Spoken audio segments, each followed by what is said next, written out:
What's up, guys？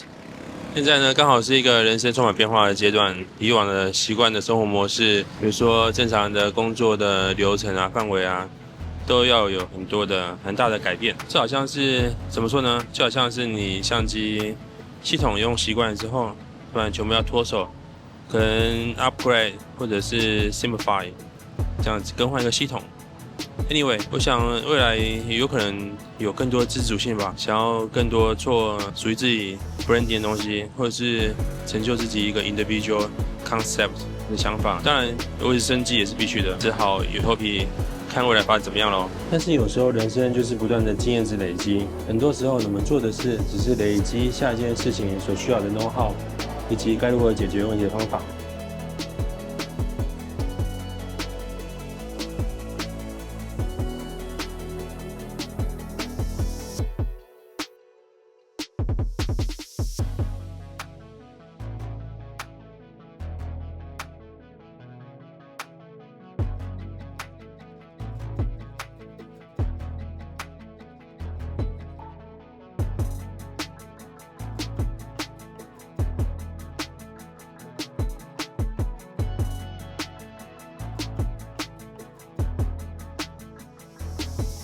身为一个影音制作人啊，平常呢就是拍片、剪辑，然后回来写脚本，然后再去拍片、再剪辑，一直不断的循环。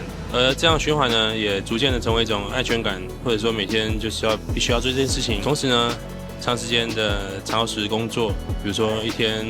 通车工作回去，工作的比站的时间的长度啊，也是让整个生活步调好像不停的、持续的一直在轮子上转一样。也因此啊，我一直很重视上班前的时光，可以自由的走走路、拍拍照，看看这个城市，看看这边里面的人群，他们的不管是服装啊，或是行为，或是他们要去目的地等等，都可以当做拍摄的一个标的，去使用自己的器材观察拍摄，在这样的流程中不断实现我对美的想象跟对于摄影的看法。同样的，下班时间也很重要。今天呢，我就要带大家来我很喜欢，但是不常来下班的一个放松的景点。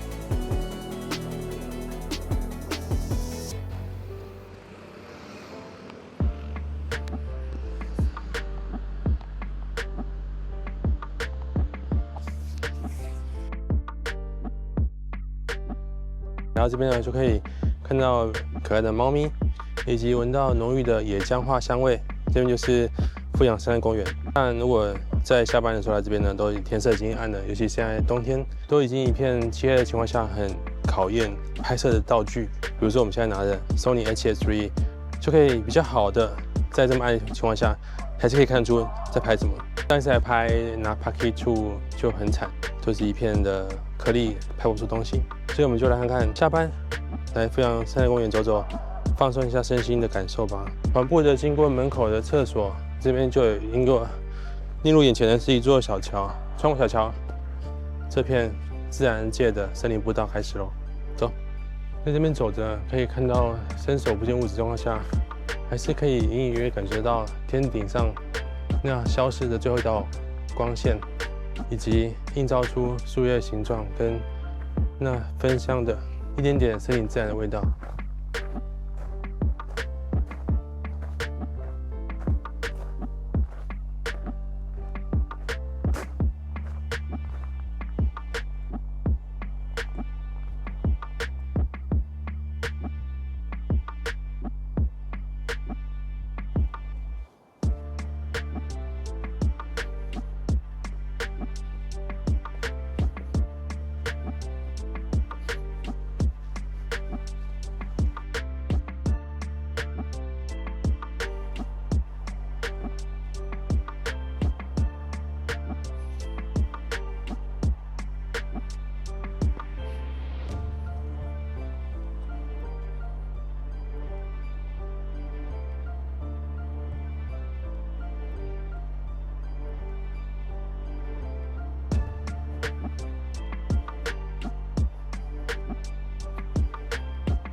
Right， 现在可以看到一片漆黑。不过虽然是这样子，能见度不高的情况下，听着微风，可以闻到一点点青草气息，这种自然的声响，也除掉远处的可能高速公路的噪音之外，如果把注意力放在那一点点自然的感觉，也还是不错的哦。这么暗的场景，几乎只剩下月光来提供我们一点点景物的辨识度，也是非常有乐趣的。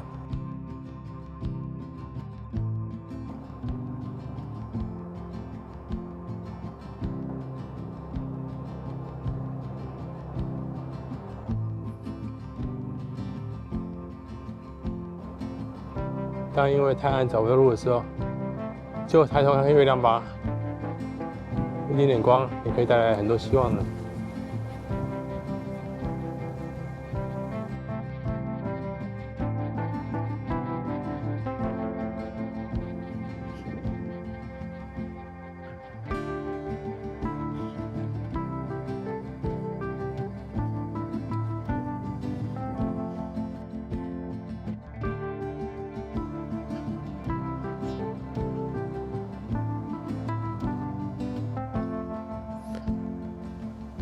走着走着，也逐渐看到亮光，接近目的地。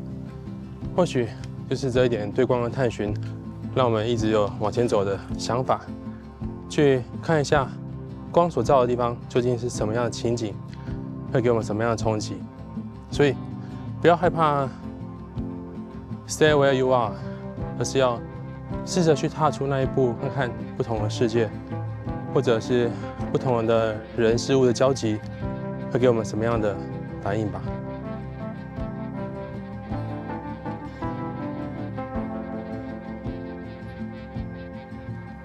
瞧，又到一座亮光处 ，Let's find out， 继续往下一个目的地。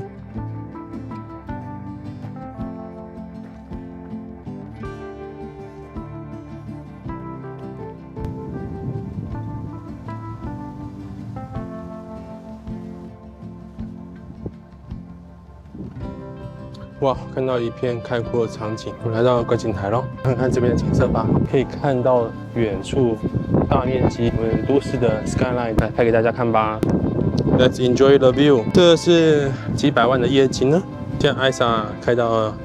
12800，怎么样？觉得这样子画质 hold 得住吗？好的，虽然说有点狼狈，但是趁着有一点点路灯，我们还是可以看到很漂亮的101，还有 Myself 3米方，可以看到一点点风景吗？下班呢，虽然说很多地方可以去，不要有太多像是人群的声音的话，来探索一下也是很不错的，可以练练胆量啊，甚至在摸黑的环境下，可以细腻的去感受这片土地的美的凹凸，同时到山顶有一点点奖励这一片漂亮风景。如果有带手机相机，也可以测一下你的手机相机的高感度表现最怎么样，在最新的智能的夜景模式控制到什么程度。Right， 那走着走着，其实发现我已经超出富阳公园的范围了，现在走到了福州山公园了。不过一样，在这样 enjoy 夜景的情况下，多走几步，跟自然多一点相处时间，也是蛮不错的。那既然是摄影频道，我们就来聊聊这种很黑很黑的夜景下，怎么样拍的才好看呢？其实啊，各位有没有发现，其实现在画面跟刚才差很多，刚才画面非常干净，即便是伸手不见五指，也是可以看得出相机有拍出东西。可是如果换相机就不一样，因此呢，我们就要拿出你手上最新的摄影器材来拍摄夜景，往往拍的比较好看哦。比如说近3年来的手机，或者是近10年的相机，都可能拍的比较好看一点。如果像我们刚刚拍的是用 Sony A7S III， 它的可用 ISA 上12800也是可以拍的好看。拿这种拍，通常都会拍不错。我们要注意场景的光线，比如说有路灯，可以把脸照亮的话，就可以勉强拍得出东西。即便是小的旧的手机相机，现在看到的是 Pocket 2的画面，还是可以拍出东西。虽然说画质比刚刚要降低不少，因此试着看看我们手边可以用的器材，然后找到适合光线。同时呢，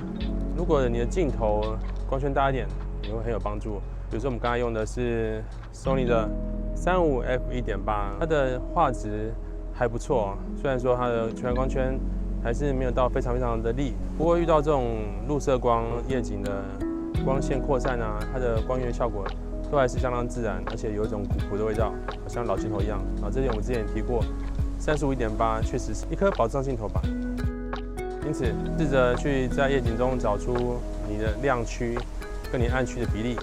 亮的多一点，然后暗的少一点，或者是相反。那上面画面的色块呢，能有不同的比例分布，都会明显的稍微悦目一点点。至于其他构图呢，就跟拍摄任何题材一样，找出里面的几何线条啊，里面的色块分布啊，里面的暗示的，比如说透视线啊、天际线、水平线